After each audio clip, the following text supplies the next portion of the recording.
ছয় দাবিতে পলিটেকনিকের শিক্ষার্থীদের আলটিমেটাম। মঙ্গলবারের মধ্যে দাবি না মানলে লং মার্চ, ব্লকেট কর্মসূচির হুঁশিয়ারি।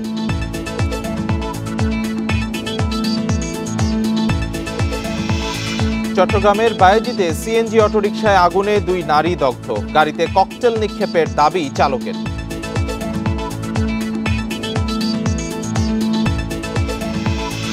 মাগুরায় শিশু আসিয়া ধর্ষণ ও হত্যা মামলার অভিযোগপত্র গ্রহণ আদালতের। 23 এপ্রিল শুনানির তারিখ নির্ধারণ।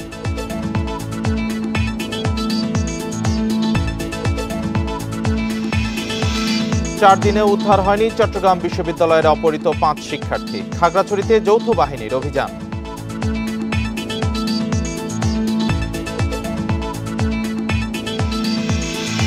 হত্যা নয়, অসুস্থতার কারণেই দিনাজপুরে ভবেশ রায়ের মৃত্যু। প্রাথমিক তদন্তে পুলিশ, হচ্ছে ময়না তদন্ত।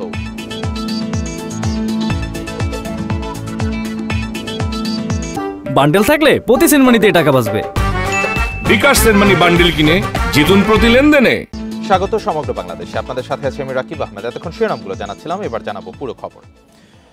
48 ঘন্টার আলটিমেটাম দিয়ে মহাসমাবেশ কর্মসূচি শেষ করেছে ঢাকার পলিটেকনিক ইনস্টিটিউটের শিক্ষার্থীরা।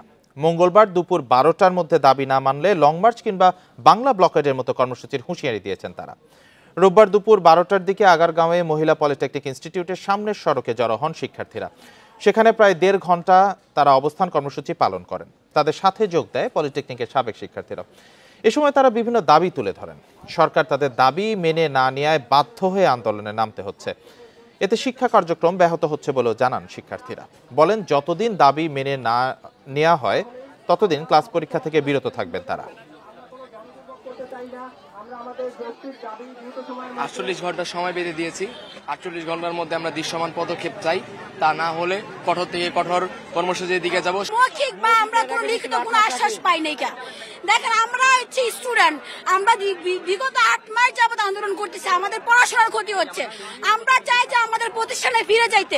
আমরা কারিগরি মন্ত্রণালয় চাই, কারিগরি কোনো বোর্ড থাকবে না, একটা মন্ত্রণালয় বানানো হোক। 6 দফা দাবিতে সারা দেশে মহাসমাবেশ করছে পলিটেকনিক ইনস্টিটিউটের শিক্ষার্থীরা। বেলা 11:30 থেকে দুপুর 12:30 পর্যন্ত খুলনার খালিশপুরের সরকারি পলিটেকনিক ইনস্টিটিউটে হয় সমাবেশ। বরিশালেও পলিটেকনিকের শিক্ষার্থীরা মিছিল নিয়ে কেন্দ্রীয় শহীদ মিনার চত্বরে জড়ো হন। সমাবেশে বরিশাল পলিটেকনিক শিক্ষার্থীদের সাথে বিভিন্ন সরকারি ও বেসরকারি পলিটেকনিকের শিক্ষার্থী, সাবেক শিক্ষার্থীরা অংশ নেন। আন্দোলনকারীরা জানান, দাবি আদায় না হওয়া পর্যন্ত ধারাবাহিকভাবে কর্মসূচি চলবে।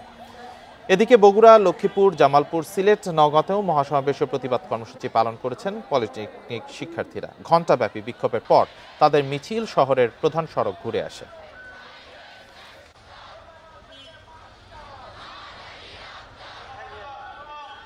এই 6 দফা দাবি ইনশাল্লাহ আমাদের দাবি না আদায় পর্যন্ত আমাদের কর্মসূচি চলবে।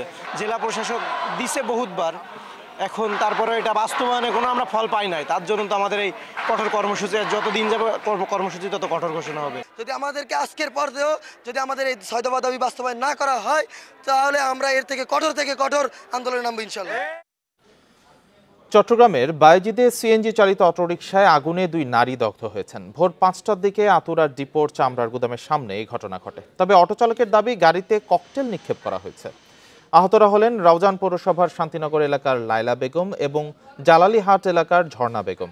ভোরে তারা কুতুবদিয়া মালেক শহর দরবারে যাচ্ছিলেন। চট্টগ্রাম মেডিকেল কলেজ হাসপাতালের বার্ন ইউনিটের বিভাগীয় প্রধান মোহাম্মদ এস খালেদ জানান, আহতদের মধ্যে লাইলা বেগমের শরীর 90% পুড়ে গেছে। তাকে উন্নত চিকিৎসার জন্য ঢাকায় পাঠানো হয়েছে। অন্যদিকে ঝর্ণা বেগম প্রাথমিক চিকিৎসা নিয়ে হাসপাতাল ছেড়ে গেছেন। সিএনজিতে আগুন লাগছে, ফ্লেম বার্ন হিসেবে আমাদের ভর্তি হয়েছে একজন, যার বয়স 50-এর মতো। উনি কিন্তু বেশি পড়ছে, অলমোস্ট 90%, এবং আমরা পরে ওনাকে ঢাকা রেফার করে দিচ্ছি। আরেকজন আসছে ঝর্ণা নামে, উনার বয়স কম, 30-32-এর মতো। উনা আঙ্গুলে অল্প পুড়ে গেছে, অল্প 5% মতো। তো উনি তো ওপিডি হিসেবে চিকিৎসা নিয়ে চলে গেছে। মাগুরায় আলোচিত শিশু আসিয়া ধর্ষণ ও হত্যা মামলার অভিযোগপত্র গ্রহণ করেছে আদালত। 23 এপ্রিল পরবর্তী শুনানির তারিখ দিয়েছে আদালত। সকালে জেলার নারী ও শিশু নির্যাতন দমন ট্রাইব্যুনালের বিচারক এম জাহিদ হাসানের আদালতে আসামিদের উপস্থিতিতে অভিযোগপত্রের শুনানি হয়। পরে অভিযোগপত্রটি আমলে নেয় আদালত। এর আগে মামলার আসামিদের জেলা কারাগার থেকে ট্রাইব্যুনালে হাজির করা হয়। 13 এপ্রিল মামলার অভিযোগপত্র জমা দেন তদন্তকারী কর্মকর্তা। অভিযোগপত্রে মামলার 4 আসামিকেই অভিযুক্ত করা হয়।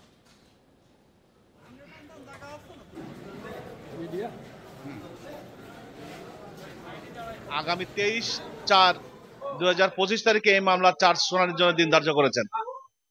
এখন মামলাটি আমরা আশা করি যে চার্জ গঠনের পরে 10 থেকে 15 কার্য দিবসের ভিতরে মাগুরাবাসী সহ সারা বাংলাদেশ এই মামলার রায় দেখতে পারবে। 4 দিনেও উদ্ধার হয়নি খাগড়াছড়িতে অপহৃত চট্টগ্রাম বিশ্ববিদ্যালয়ের 5 শিক্ষার্থী। তাদের মুক্তির দাবিতে আজ বিক্ষোভ মিছিল ও সমাবেশ হয়েছে 2 পার্বত্য জেলা খাগড়াছড়ি ও রাঙামাটিতে। সকালে খাগড়াছড়ির মহাজনপাড়ার সূর্যশিখা ক্লাব থেকে শুরু হয় বিক্ষোভ মিছিল। পরে শাপলা চত্বর হয়ে খাগড়াছড়ি প্রেস ক্লাব প্রাঙ্গণে সমাবেশ করেন তারা। এ সময় বক্তারা অপহরণের জন্য ইউপিডিএফকে দায়ী করে অবিলম্বে সুস্থ অবস্থায় অপহৃতদের মুক্তির দাবি জানান। রাঙামাটিতেও বিক্ষোভ মিছিল ও সমাবেশ হয়েছে অপহৃতদের মুক্তির দাবিতে। রাঙামাটি আদিবাসী ছাত্র সমাজের আয়োজনে জিমনেশিয়াম মাঠ থেকে একটি বিক্ষোভ মিছিল বের হয়। পরে শহরের কুমার সুমিত রায় জিমনেশিয়াম প্রাঙ্গণে অনুষ্ঠিত হয় সমাবেশ। বুধবার বিজু উৎসব শেষে খাগড়াছড়ি থেকে চট্টগ্রাম ফেরার পথে গিরিফুল এলাকা থেকে 5 শিক্ষার্থীকে অপহরণ করা হয়। তাদের উদ্ধারে অভিযান চালাচ্ছে যৌথ বাহিনী।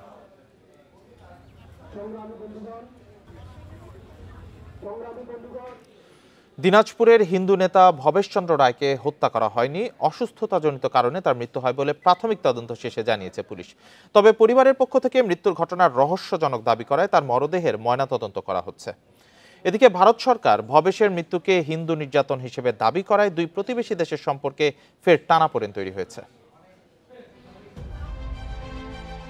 জুলাই গণ অভ্যুত্থানে আওয়ামী লীগ সরকার পতনের 8 মাস পেরিয়ে গেলেও প্রতিবেশী ভারতের সঙ্গে সম্পর্ক এখনো স্বাভাবিক হয়নি। দিনাজপুরে হিন্দু সম্প্রদায়ের নেতা ভবেশচন্দ্র রায়ের মৃত্যুর পর ভারত সরকার সেটিকে হত্যাকাণ্ড দাবি করায় আবারও 2 দেশের সম্পর্ক শীতল হওয়ার শঙ্কা দেখা দিয়েছে। শনিবার ভারতের পররাষ্ট্র মন্ত্রণালয়ের মুখপাত্র এক বিবৃতিতে দিনাজপুরে ভবেশচন্দ্র রায়ের মৃত্যুকে অন্তর্বর্তীকালীন সরকারের অধীনে হিন্দু সংখ্যালঘুদের উপর সংগঠিত নিপীড়নের ধারাবাহিকতা বলে মন্তব্য করেন।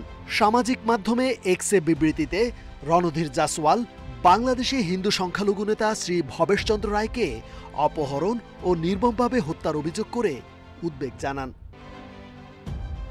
এদিকে ভারতের এমন দাবি প্রত্যাখ্যান করে সব পক্ষকে বিভ্রান্তিকর ও উস্কানিমূলক মন্তব্য করা থেকে বিরত থাকার আহ্বান জানান প্রধান উপদেষ্টার প্রেস সচিব। বর্তমান সরকার সব ধর্মের মানুষের অধিকার সুরক্ষা দেয় বলেও জানান তিনি। এদিকে প্রাথমিক তদন্ত শেষে পুলিশ বলছে ভবেশচন্দ্র রায়ের অসুস্থতাজনিত স্বাভাবিক মৃত্যু হয়েছে। বৃহস্পতিবার বিকেলে স্থানীয় রতন সহ পূর্ব পরিচিত কয়েকজনের সাথে বাড়ি থেকে বের হন ভবেশ। পরে চায়ের দোকানে আড্ডার এক পর্যায়ে অসুস্থ হয়ে পড়লে সঙ্গীরা তাকে হাসপাতাল নিয়ে যায়। সেখানে চিকিৎসক তাকে মৃত ঘোষণা করেন। এখানে অপহরণ বা নির্যাতনের কোনো আলামত পায়নি পুলিশ। তাদের সাথে থাকা অবস্থায় সে চা খেয়েছে, দোকানে বসে সিগারেট খেয়েছে, পান খেয়েছে, সেখানে সে অসুস্থ হয়েছে। তারপরে তারাই তাকে হাসপাতাল এসে ডাক্তারের কাছে নিয়ে গেছে, পুলিশ নিয়ে আসছে, মেডিকেলে নিয়ে গেছে, মেডিকেল কলেজ হাসপাতাল গেছে দিনাজপুর। ডাক্তার তাকে মৃত্যু ঘোষণা করছে। যেহেতু পরিবার একটা প্রশ্ন তুলছে, এই জন্য আমরা সুরতাল করেছি, পোস্টমর্টেমের ব্যবস্থা করেছি। মৃত্যুর ঘটনা নিয়ে প্রশ্ন ওঠায় মরদেহ ময়নাতদন্তের জন্য পাঠানো হয়েছে। ভবেশের মৃত্যুর ঘটনায় কোনো অভিযোগ বা মামলা করেনি পরিবার। ওয়ানুল হক, ইন্ডিপেন্ডেন্ট নিউজ, ঢাকা। চট্টগ্রামের রাউজানে দুর্বৃত্তদের গুলিতে মোহাম্মদ মানিক নামে এক বিএনপি কর্মী নিহত হয়েছেন। মধ্যরাতে উপজেলার বাগওয়ান ইউনিয়নের ভান্ডারি কলোনি এলাকায় এই ঘটনা ঘটে। রাউজান থানার ভারপ্রাপ্ত কর্মকর্তা মনিরুল ইসলাম জানান, মানিক উপজেলার বাগওয়ান ইউনিয়নের ভান্ডারি কলোনি এলাকার বাসিন্দা। রাতে দুর্বৃত্তরা খুব কাছ থেকে তাকে গুলি করে হত্যা করে। খবর পেয়ে পুলিশ মরদেহ উদ্ধার করে থানায় নিয়ে আসে। স্থানীয়রা জানান, মানিক বিএনপি নেতা গিয়াসউদ্দিন কাদের চৌধুরীর অনুসারী ছিলেন। দীর্ঘ সময় প্রবাসে থাকলেও আওয়ামী লীগ সরকার পতনের পর দেশে ফিরে আসেন তিনি।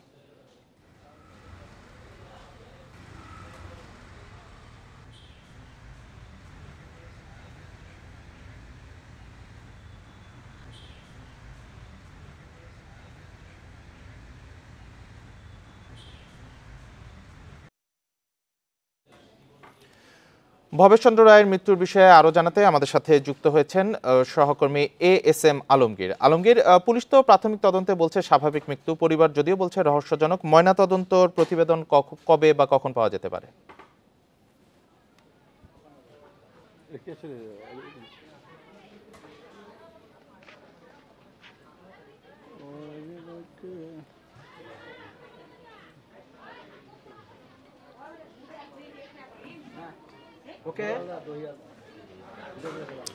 আলমগীর, আশা করি আপনি আমাকে শুনতে পাচ্ছেন।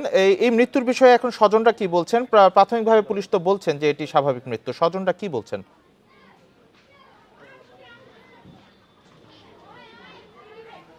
আসলে আমি এখন আছি দিনাজপুরের বিরল উপজেলার বাসুদেবপুর গ্রামে ভবেশ রায়ের বাসাতে। আপনারা জানেন যে গত বৃহস্পতিবারে সন্ধ্যায় এখানে ভবেশ রায়ের মৃত্যুকে কেন্দ্র করে এখানে একটি ঘটনা ঘটে। এখানে পরিবার এখানে বলছে যে আসলে ভবেশ রায়কে এখানে এখানে নিয়ে যাওয়া হয়, নিয়ে যায় বাড়ি থেকে ডেকে নিয়ে যায়, 4 জন ব্যক্তি তাকে ডেকে নিয়ে যায়, প্রতিবেশী তারা ভবেশ রায়কে নিয়ে যায়। এখানে নিয়ে যাওয়ার পরে তার মৃত্যুর ঘটনা ঘটে। তার পরিবার বলছে যে আসলে ভবেশ রায়কে নিয়ে যাওয়ার পরে তাকে এখানে মেরে ফেলা হয়। মেরে ফেলার পরে তার পরিবারকে জানানো হয় যে ভবেশ রায় কে নিয়ে যায়, তার পরিবারকে জানানো হয় যে তাকে মারা গেছে। তার ছেলেকে এখানে ফোন করা হয়। ফোন করার পরে তার মরদেহ তাকে রেখে দেওয়া হয় একটি বাজারে। তার পরিবার যখন এখানে যখন ভবেশ রায়কে পায় তখন যখন দিনাজপুর মেডিকেল কলেজে নিয়ে যায়, তখন দিনাজপুর মেডিকেল কলেজের হাসপাতালের চিকিৎসক বলে যে তার ভবেশ রায় মারা গেছে। তার ছেলে এখানে আসে, তার ছেলে জানায় যে তার বাবার গলায় একটি আঘাতের চিহ্ন ছিল এবং তারপরে তার বাবার সৎ কাজ তারা এখানে করে। এখনো পর্যন্ত তারা মামলা করেনি। তারা জানিয়েছে যে তারা ময়নাতদন্তের রিপোর্টের জন্য তারা অপেক্ষা করতেছে। ময়নাতদন্তের রিপোর্ট পেলে তারা এখানে মামলা করবে। তারা বলতেছে আসলে এটি একটি পরিকল্পিত হত্যাকাণ্ড, কিন্তু পুলিশ সুপার বলছে যে আসলে এখনো পর্যন্ত তারা মনে করতেছে এটি একটি স্বাভাবিক মৃত্যুর ঘটনা এবং এখনো পর্যন্ত ময়নাতদন্তের রিপোর্ট পাওয়া যায়নি। ময়নাতদন্তের রিপোর্ট পাওয়া গেলে আসলে এই ঘটনাটি কি তারপরে জানা যাবে। তবে এই ঘটনাটি যেটাই ঘটুক না কেন, এখানকার স্থানীয় যারা আছে এবং তার পরিবারের স্বজন যারা আছে তারা বলতেছে এই ঘটনা তারা সুষ্ঠু বিচার দাবি করতেছে।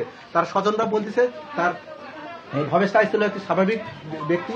স্বাভাবিক অবস্থায় তার বাড়ি থেকে তাকে ডেকে নিয়ে যাওয়া হয়েছে। স্বাভাবিক অবস্থায় এই ব্যক্তিকে ডেকে নিয়ে যাওয়ার পরে একজন ব্যক্তি কিভাবে তার আসলে মৃত্যুর ঘটনাটি ঘটলো এটি তার বোধগম্য নয়। তারা মনে করতেছে এবং তারা অভিযোগ করতেছে যে তাকে ভবেশ রায়কে আসলে মেরে ফেলা হয়েছে এবং মেরে ফেলার এই ঘটনায় তারা সুষ্ঠু বিচার দাবি করতেছে এবং এটি হত্যাকাণ্ড। এবং এই ঘটনার পরে তারা এই পোস্টমর্টম রিপোর্টটা পাওয়ার পরে আসলে তারা এই ঘটনায় তারা অভিযুক্ত 4 জন ব্যক্তি বলা হচ্ছে, এই 4 জন ব্যক্তির বিরুদ্ধে তারা এই ঘটনায় তারা মামলা দায়ের করবে। তারা আসলে এই পোস্টমর্টম রিপোর্টের জন্য তারা অপেক্ষা করতেছে। এই ঘটনায় আসলে তারা এই পরিবারের এখানে শোক সন্তপ্ত যে পরিবার রয়েছে সেই শোক সন্তপ্ত পরিবারটি তারা আসলে এখানে তারা রীতিমতো ভেঙে পড়েছে। তারা আসলে এখন তার আতঙ্কগ্রস্ত রয়েছে। ইতিমধ্যে কিন্তু এখানে উপজেলা নির্বাহী কর্মকর্তা এসেছেন এবং আমি একটু আগেই কিন্তু এখানকার থানা ভারপ্রাপ্ত কর্মকর্তা তার সঙ্গে কথা বলেছি। তারা বলছে আসলে এই পরিবারকে সার্বিক নিরাপত্তার যে বিষয়টি তারাও এখানে খেয়াল রাখতেছে। এই ছিল আসলে এখানকার সর্বশেষ অবস্থা। আসলে আলমগীর, আপনাকে ধন্যবাদ। দিনাজপুর থেকে ভবেশচন্দ্র রায়ের মৃত্যু বিষয়ে জানাচ্ছিলেন সহকর্মী ASM আলোকের। খুলনার 0 পয়েন্টে ঝটিকা মিছিল করেছে আওয়ামী লীগের নেতাকর্মীরা। সকাল 7:30টার দিকে আওয়ামী লীগ খুলনা জেলা শাখার ব্যানারে এই মিছিল বের করা হয়। ওই মিছিলের ছবি ও ভিডিও সামাজিক যোগাযোগ মাধ্যমে ছড়িয়ে পড়ে। তাদের হাতে ব্যানারে শেখ মুজিবুর রহমান ও শেখ হাসিনার ছবি দেখা যায়। এ সময় নানান স্লোগানও দেয় তারা। গত 5ই আগস্ট আওয়ামী লীগ সরকারের পতনের পর খুলনায় এটি দলটির প্রথম প্রকাশ্যে কোনো কর্মসূচি।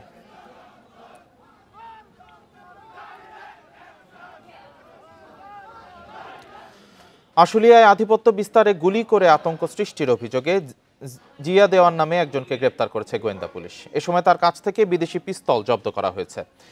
সকালে সাভার সার্কেলের অতিরিক্ত পুলিশ সুপার শাহিনুর কবির জানান 7 দিনের রিমান্ড আবেদন করে গ্রেপ্তার জিয়াকে আদালতে পাঠানো হয়েছে। গত 17 এপ্রিল আশুলিয়ার জিরাবো ফুলবাগান এলাকায় ঝুট ব্যবসাকে কেন্দ্র করে ফাঁকা গুলি ছোড়ে জিয়া। গোয়েন্দা পুলিশের অভিযানে গতকাল পুবাইল থেকে তাকে গ্রেপ্তার করা হয়। পরে বিদেশি পিস্তল ও একটি ম্যাগজিন জব্দ করা হয়।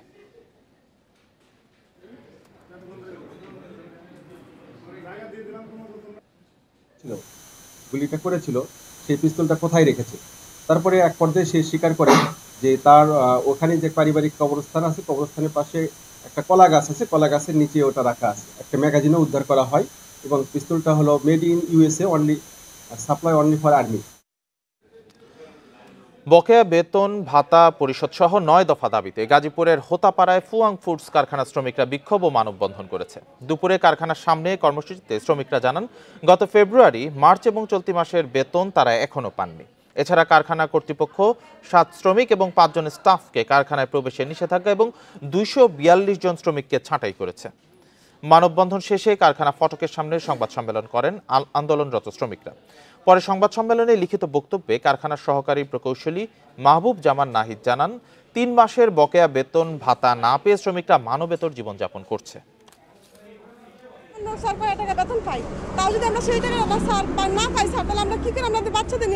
আমাদের দাবি সকলের পুনরায় ডিউটি চাই, আমাদের বেতন চাই, পিএফ ফান্ডের টাকা চাই। পাওনা দিয়ে আসছে 2 মাসের, এটা বুঝাই দিতে হবে। পিএফ এর যা টাকা আছে এটা বুঝাই দিতে হবে। শ্রমিকের বিরুদ্ধে অন্যায়ভাবে যে মামলা করা হয়েছে, যে হয়রানি করা হয়েছে, এগুলা করা যাবে না। পূর্বে যে 3 জন লোক বের করা হয়েছে, আমাদের ম্যানেজার আছে, প্রোডাকশন ম্যানেজার, শিফট ইনচার্জ, তারপরে একজন প্রোডাকশনের সুপারভাইজার, এদেরকে আবার পুনরায় কাজে বহাল করতে হবে। বিএনপি চায় দ্রুত একটি জাতীয় নির্বাচনের ঘোষণা দেবেন প্রধান উপদেষ্টা। এই ঘোষণায় একটি সুষ্ঠু নির্বাচনের মধ্য দিয়ে সিদ্ধান্ত হবে রাষ্ট্র পরিচালনার দায়িত্ব কারা পাবেন। দুপুরে নাটোর শহরে এক সভায় এসব কথা বলেন বিএনপি চেয়ারপারসনের উপদেষ্টা আব্দুস সালাম। তিনি বলেন, যে পরাজিত ফ্যাসিবাদকে বিদায় করা হয়েছে সে কিন্তু বেশি দূরে নেই, সীমান্তের ওপারে অপেক্ষা করছে। সেখান থেকে তিনি নানান ষড়যন্ত্র করছে। তাই যে কোনো ষড়যন্ত্র রুখতে সুষ্ঠু নির্বাচনের মাধ্যমে নির্বাচিত সরকার চায় বিএনপি।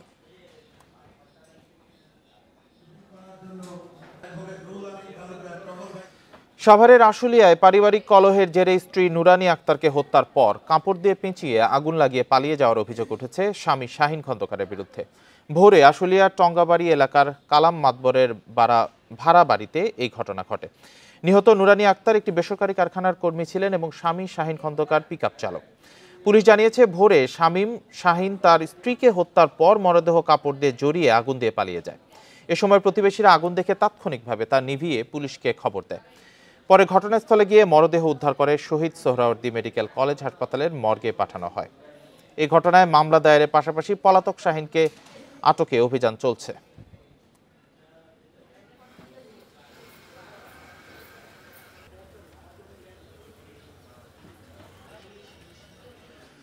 চট্টগ্রামে নালায় ডুবে 4 বছরের শিশু প্রাণ হারিয়েছেন 10 জন।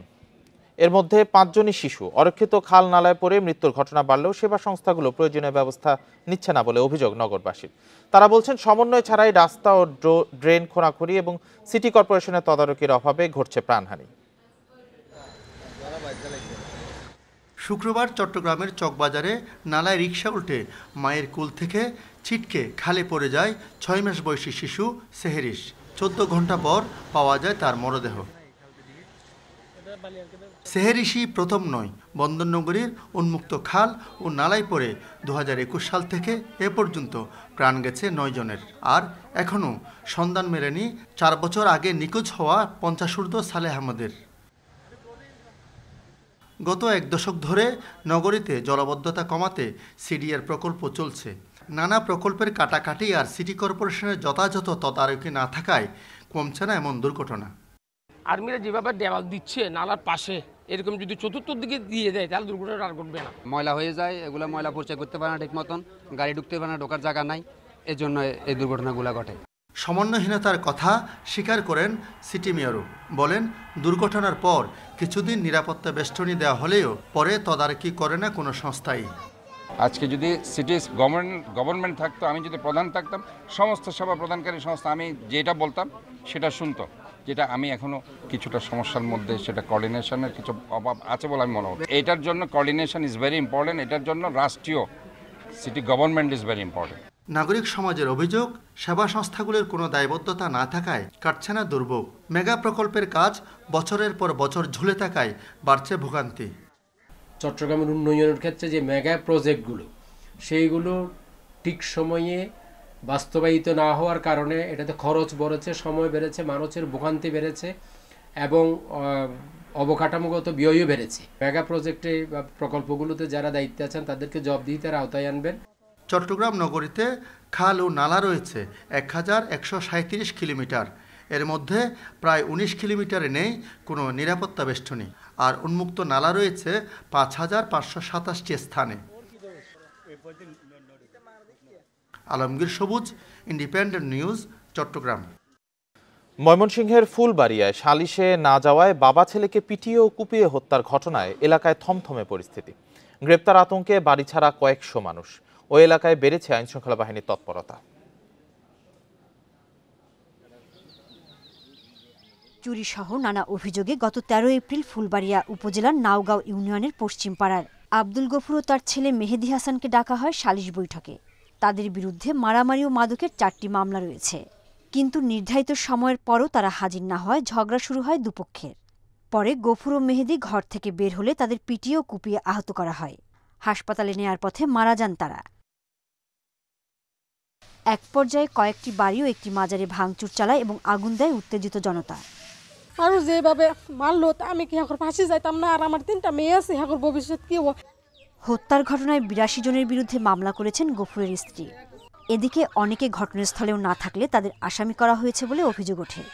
যে হুদাই যে এই যে আমার ঠ্যাং ভাঙ্গা ভোলা ডারে যে আদান করে কেসে ভালাই দিতেছে, কোন তনে কোন রয়েছে জানি না কেউ। হেরা আসামি যে স্যার হুদাই আমার সিলিন্ডার পরে ভর্তি পরীক্ষা দিব দিবার হইতে স্যার হেরা দিচ্ছে। এলাকায় মার্ডার হয়েছে, এখন পুলিশ মানুষ নয়, সব পলাতক আছে। তবে পুলিশ বলছে প্রকৃত অপরাধীদের বিরুদ্ধেই ব্যবস্থা নেওয়া হবে। কেউ শুধু শুধু হয়রানির শিকার হবেন, এটা আমরা এলাকাবাসীকেও বলছি যে আপনারা আতঙ্কিত হবেন না, আপনারা যারা নিরপরাধ তারা তাদের কাজে ফিরে আসেন। হত্যার ঘটনায় গ্রেপ্তার নাওগাঁও ইউনিয়ন বিএনপির সাধারণ সম্পাদক এবং এক ইউপি সদস্যসহ ৩ জনের একদিনের রিমান্ড মঞ্জুর করেছে আদালত। Independent news. রাজশাহীতে রিকশায় থাকা এক ব্যক্তির চোখে মরিচের গুঁড়া দিয়ে ১০ লাখ টাকা ছিনতাইয়ের ঘটনা ঘটেছে। সকাল ৯:১৫টার দিকে নগরীর ঘোড়ামারা এলাকায় এই ঘটনাটি ঘটে। পুলিশ জানায় সকালে মহাজনের বাসা থেকে ১২ লাখ টাকা নিয়ে রিকশায় করে দোকানে যাচ্ছিলেন কর্মচারী দিলীপ কুমার। এ সময় মোটর সাইকেলে ২ যুবক এসে ব্যারিকেড দিয়ে দিলীপের চোখে মরিচের গুঁড়ার মতো কিছু ছুঁড়ে মারে। এক পর্যায়ে দুর্বৃত্তরা ছুরি দিয়ে আঘাত করে ব্যাগটি ছিনিয়ে নেয়। এ সময় ২.৫ লাখ টাকা রাস্তায় পড়ে গেলেও মূল ব্যাগটি নিয়ে মোটর সাইকেলে করে পালিয়ে যায় ছিনতাইকারীরা। ঘটনার পর দুর্বৃত্তদের ধরতে পুলিশ তদন্ত শুরু করেছে।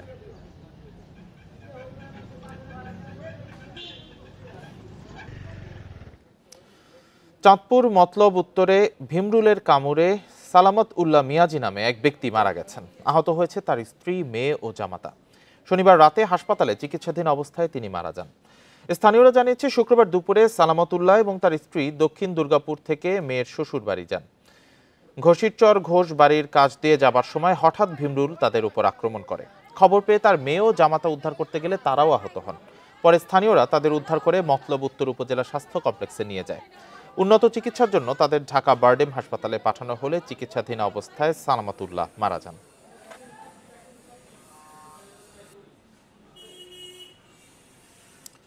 বৈষম্য বিরোধী ছাত্র আন্দোলনে শিক্ষার্থীদের উপর গুলি, 4 শিক্ষার্থী হত্যা ও বিস্ফোরক আইনের মামলায় লক্ষ্মীপুরে আওয়ামী লীগের 4 জনপ্রতিনিধি সহ 16 নেতাকে গ্রেপ্তার করা হয়েছে। শনিবার সন্ধ্যা থেকে রোববার সকাল পর্যন্ত বিভিন্ন উপজেলা থেকে তাদের গ্রেপ্তার করা হয়। পুলিশ জানিয়েছে গত 4 আগস্ট শহরের তমিজ মার্কেট ও মাদাম ব্রিজ এলাকায় আন্দোলনের সময় আওয়ামী লীগ ও যুবলীগ এবং নিষিদ্ধ ছাত্রলীগের নেতৃত্বে হামলা ও গুলি চালানো হয়।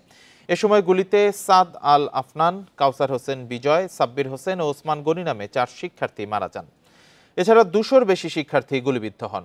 এসব ঘটনার মামলায় অভিযুক্ত আসামিদের গ্রেপ্তার করা হয়েছে। গ্রেপ্তারকৃতদের আদালতের মাধ্যমে জেল হাজতে পাঠানো হয়েছে। 4 আগস্ট ছাত্র জনতার উপর হামলায় ঘটনায় মামলার আসামি দক্ষিণ হামসাদি ইউনিয়নের চেয়ারম্যান মীর শাহ আলম এবং পৌরসভার সাবেক প্যানেল মেয়র কামাল উদ্দিন খোকন সহ 6 জনকে আমরা গ্রেপ্তার করেছি এবং আসামিদেরকে বিজ্ঞ আদালতে সোপর্দ করেছি। সুনামগঞ্জ মেডিকেল কলেজে ইন্টার্ন চিকিৎসকদের ওয়ার্ড ক্লাস ও হাসপাতালে চিকিৎসা কার্যক্রম চালুর দাবিতে দ্বিতীয় দিনের মতো সড়ক অবরোধ করে বিক্ষোভ করে শিক্ষার্থীরা। এতে সড়কে যানজটের সৃষ্টি হয়। পরে সেনাবাহিনী গিয়ে আন্দোলনরত শিক্ষার্থীদের সড়ক থেকে সরে যেতে বলে। শিক্ষার্থীরা সেনাবাহিনীর নির্দেশনা অমান্য করলে তাদের লাঠিচার্জ করে। পরে শিক্ষার্থীরা সড়ক থেকে সরে গেলে যান চলাচল স্বাভাবিক হয়। এর আগে 15 এপ্রিল অনির্দিষ্টকালের জন্য ক্লাস বর্জন করে মানববন্ধন ও পরের দিন সড়ক অবরোধ সহ টানা 4 দিন ধরে বিভিন্ন কর্মসূচি পালন করছে শিক্ষার্থীরা।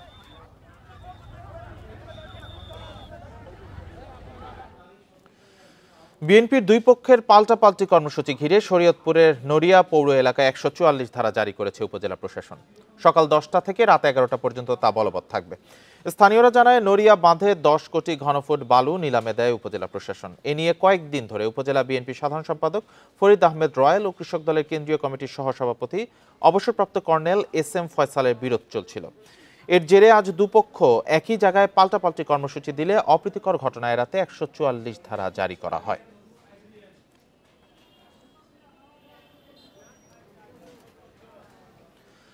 জয়পুরহাটে পৌরসভার মালিকানাধীন দোকান ভাড়া বৃদ্ধির প্রতিবাদে ব্যবসা বন্ধ রেখে শাটডাউন কর্মসূচি পালন করেছেন ব্যবসায়ীরা।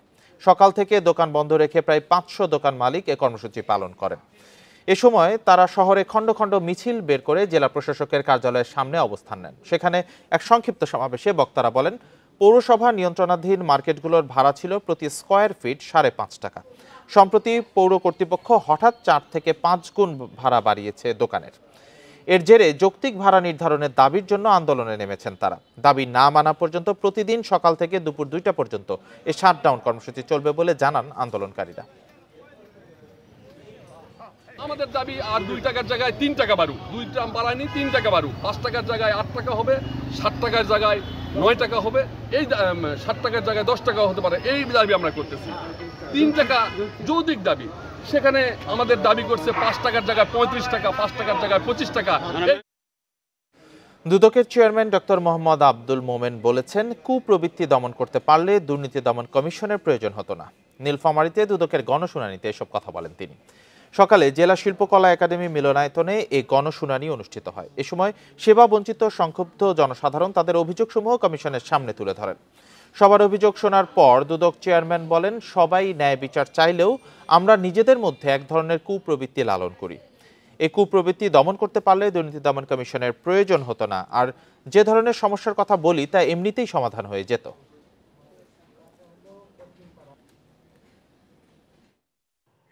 অন্যের হক নষ্ট করব না আর নিজেদের কুপ্রবৃত্তি দমন করব, তাহলে তো আমাদের দুর্নীতি দমন কমিশনের আইন কানুন অফিস কোনো কিছুর দরকার নেই, কিচ্ছু লাগবে না। এমনিতেই আমরা আমাদের যে ধরনের সংকটের কথা আমরা বলি, যে ধরনের সমস্যা সমাধান করতে আমরা এখানে আসি, তা এমনিতেই সমাধান হয়ে যায়। কিন্তু তারপরেও দুর্ভাগ্য যে আমরা সবগুলি হয়তো ঠিকভাবে মানি না। ভাঙ্গা থেকে কুয়াকাটা পর্যন্ত 6 লেনের রাস্তা ও চীনের অর্থায়নে একটি বিশেষায়িত হাসপাতাল নির্মাণের দাবিতে বরিশালে মানববন্ধন কর্মসূচি পালিত হয়েছে। সকালে নগরীর সদর রোডের অশ্বিনী কুমার হলের সামনে বরিশালের সর্বস্তরের মানুষের ব্যানারে এ কর্মসূচি অনুষ্ঠিত হয়। ফরিদপুরের ভাঙ্গা থেকে কুয়াকাটা পর্যন্ত 2 লেনের সংকীর্ণ রাস্তা 6 লেন করা এবং চীন সরকার বাংলাদেশে বিশেষায়িত হাসপাতাল নির্মাণ করবে তার একটি বরিশাল বিভাগে নির্মাণ করার জন্য জোর দাবি জানান বক্তারা। মানববন্ধনে ব্যবসায়ী, পেশাজীবী, রাজনৈতিক, সাংবাদিক সহ সর্বস্তরের মানুষ অংশ নেন। এদিকে গাইবান্ধার সদর উপজেলার খোলাহাটি ইউনিয়নে 12 কিলোমিটার বেহাল রাস্তা সংস্কারের দাবিতে মানববন্ধন করেছেন স্থানীয়রা।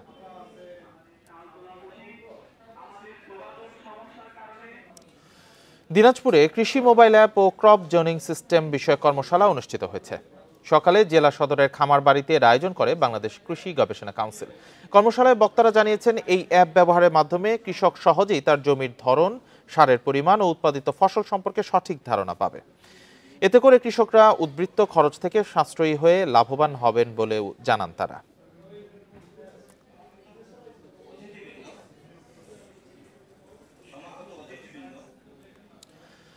নোয়াখালীতে ভারী বৃষ্টিতে শহরে জলাবদ্ধতা দেখা দিয়েছে। এছাড়া বিভিন্ন উপজেলায় ধানের জমিতে পানি জমেছে।